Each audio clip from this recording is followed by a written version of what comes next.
Question is, will Arsenal sign a striker this month? I get a lot of people texting me, you after him and this, and sometimes I don't even know what they're talking about. So I don't follow it too much. I have enough work to do. And that was the Premier League wrap. Now, theme of the whole window has been, will Arsenal sign a striker this month? Well, we asked Mikel Arteta. Here he is. 2 weeks left of the transfer window. Are you enjoying it? I love it. Do you laugh when you see Arsenal linked with half a dozen different strikers? No, I understand it happens as well in the summer, and I get a lot of people texting me, you after him and this, and sometimes I don't even know what they're talking about. So I don't follow it too much. I have enough work to do with a lot of things, so I don't get too distracted with it. Jamie, why have Arsenal not been linked with a striker in this window? I think it's a lot of it's down to sort of Mikel Arteta's stubbornness, quite frankly. I was at their FA Cup tie against Manchester United when Manchester United beat them on penalties. Kai Havertz had an absolute stinker that day, and I said to Mikel Arteta in the press conference, look, that will only intensify speculation that you need to go and sign a forward this month. Are you going to do that? And he sort of said, I love the players I have. I've got lots of players, midfielders that can score goals as well. So I think, he is obviously a Pep Guardiola protege, and for many years Pep seemed almost allergic to signing a striker. Then he signed Erling Haaland. I think Mikel Arteta almost sees this as a personal challenge to himself to sort of muddle through and see what he can do with the pieces of the jigsaw that he does have. But I know that Arsenal fans are probably screaming out, we need a striker in this month, especially, still persisting with Kai Havertz. Gabriel Jesus injured for a long time now as well. They need some forwards, surely, but Bukayo Saka out as well.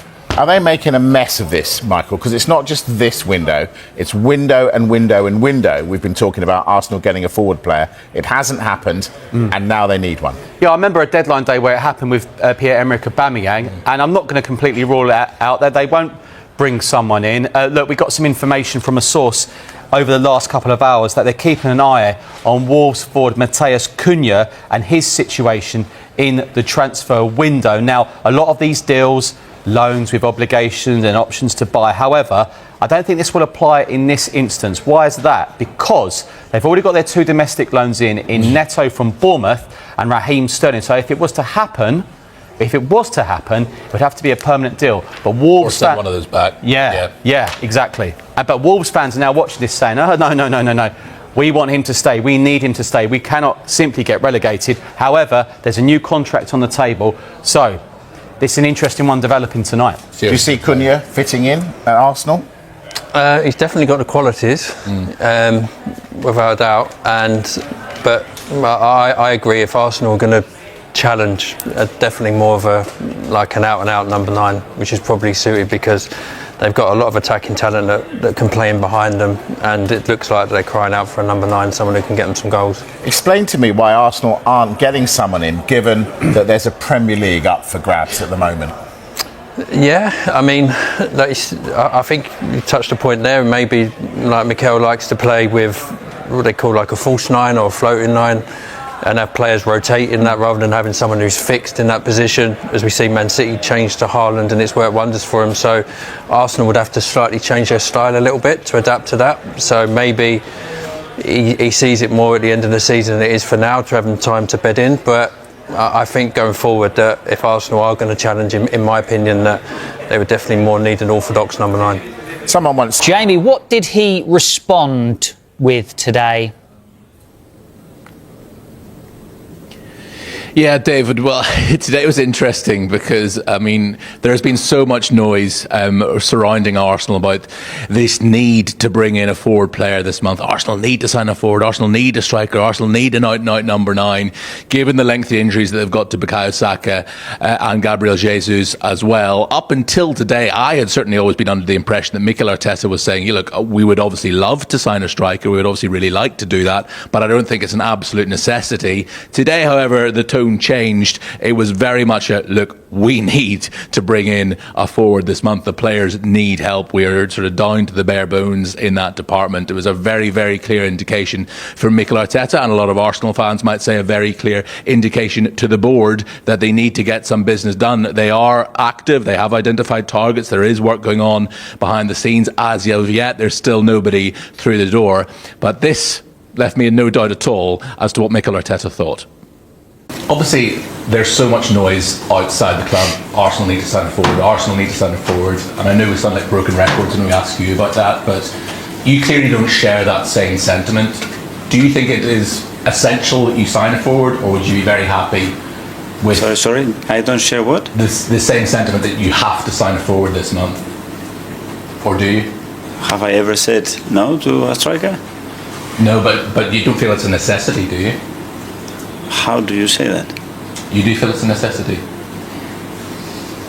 I don't understand the question. Okay, I'm saying so many people outside the club seem to think that Arsenal have to sign a forward this month. So what is my opinion? Yes. That's what you're asking? Yes. Okay, my opinion is clear. We lost two very, very important players, Bukayo Saka and Gabriel Jesus.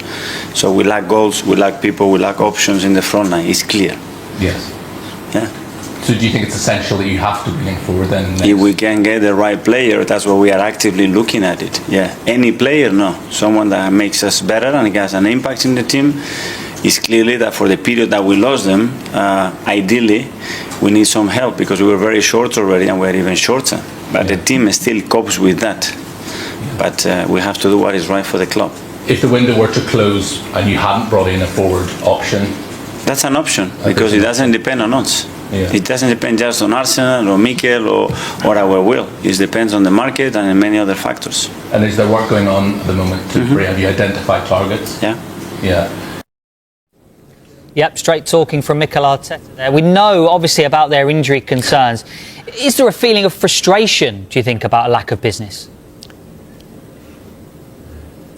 Yeah, I certainly picked up on that vibe, I would say, Dave, and he was asked a few more times about it as well. And what was very interesting was it saying the players themselves within the squad have commented to him that they're down to the bare bones, that they need some help at the moment, and also that he consults the players when it comes to prospective signings. He sort of asks players who might have played at a different club alongside a potential new signing, or internationally alongside a potential new signing, what sort of character that player is like, and that can be invaluable, having that sort of knowledge. So I thought that was really interesting to hear this morning. I also asked him about the possibility that they're slightly hamstrung, Arsenal, in that they can't do another domestic loan this month because they've already got Neto from Bournemouth and Raheem Sterling from Chelsea. I said, is it a possibility if a really good domestic loan presented itself that one of those guys might go back to their parent club? And he absolutely categorically ruled out that possibility. So I know there's been lots of talk about Matheus Cunha and whether he could come in on loan from Wolves, so ironically Arsenal of course play tomorrow. Well, that is not an option at all. It would have to be a permanent deal, but that one has kind of gone quiet.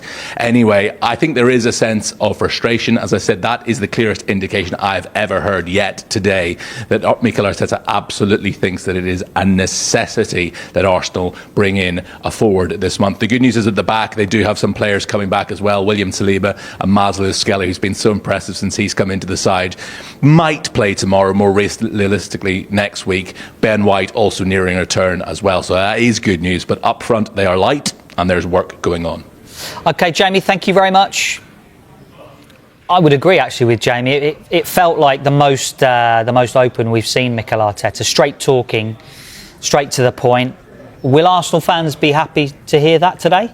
Oh, I think so, absolutely. You know, he has been rather non-committal previously when it comes to the need necessarily for a striker in this very window. I think it's a no-brainer they need a striker. They've needed one for many seasons, many transfer windows gone by. Whether or not they're going to get that striker, though, the man up front that they need, I'm still not convinced that's going to happen in this window, despite Mikel Arteta's comments. You know, he did mention there that he will still do what's right for the club. The club has to be important here. And I think, realistically, unless they're offloading players, it doesn't look like Arsenal are going to be able to bring in the man in this window. And who would they offload if they were to do that? From a loan perspective now, could they bring someone in? They can't. They would need to offload. I'm not sure that this window we're going to see a difference. That said, Mikel Arteta has made it clear now that a striker is needed, particularly with Bukayo Saka's absence, Gabriel Jesus too. If Declan Rice, Leandro Trossard, Martin Odegaard, if they can provide more goals for Arsenal, perhaps it would lessen the need at this point of the season for the next part of the season. But as well, you know, the title race is still within reach, as are various cup competitions and the Champions League, of course. It shows some ambition, I think, from Mikel Arteta's perspective to say that they do need a striker. But again, I don't think it's enough just yet to be guaranteed as Arsenal fans that one will be coming in this window. He's also mentioned that not just any player, it has to be the right player. And I think that's important because summer is where the big business gets done. And if Arsenal have got a long-term target when it comes to that number 9 that could put the ball in the back of the net, and that player might be available in the summer as opposed to January, where it's a little bit more difficult to get business done, then I don't think Arsenal would hamstring themselves in terms of not being able to bring that striker in the summer. So Mikel Arteta, it was important for him to outline that has to be the right player. What type of player are we looking at here? We're looking at, again, if you look at players that are linked to Arsenal, Šeško is a man that Arsenal looked at in the summer. He signed a new contract at Leipzig, and it seems like a lazy comparison, but if you look at the player profile, it compares favourably to Erling Haaland, same stature. But with that stature comes that blistering pace, that willingness to run in behind. And I think that would benefit a player like Martin Odegaard, who is Arsenal's chief creator, hasn't necessarily contributed with goals this season, but a player that's willing to make those runs, because you do see the difference, right? If you look at the top teams in the league that have actually got strikers that put the ball in the back of the net, those strikers are making runs. Whether they're pacey or whether they're not, it's about the willingness to make that run consistently. And with Arsenal's creative force in the form of Martin Odegaard, it's somebody that has the instincts of a striker. Kai Havertz has scored goals for Arsenal, but he hasn't got the instincts of a striker in terms of making that late run into the box, whether it's near post, far post. And so they need somebody who has that instinct and that nous in terms of putting the ball in the back of the net. One thing I would just say quickly is Mikel Arteta also said, which I think was really interesting, is it's not just dependent on us. Of course, we would like to bring someone in if we can, but I think we're seeing that across the transfer window, especially in the Premier League at the moment. All the names we're talking about in these shows and even outside of that, there does seem to be a lull a bit in the transfer window. PSR is clearly still an issue in this window, and it just feels like everything could come to a head towards the end, with clubs needing to perhaps sell. I mean, there's players like Alexander Zinchenko who could potentially leave this window, which may free up a few more funds. But I think we're seeing that across the league, the likes of Chelsea, Manchester United, all names linked with departures, but all very aware of the PSR and limitations in this window. I mean, Šeško was mentioned there by Kweku, but it doesn't look too likely that Šeško will be joining Arsenal, given his agent has gone on record and said actually they're really happy with his development at RB Leipzig. Doesn't look like he'll be going anywhere this season. So the hunt is still on for Arsenal, and as Dan rightly says, PSR, a massive problem for clubs at the moment when it comes to their spending caps.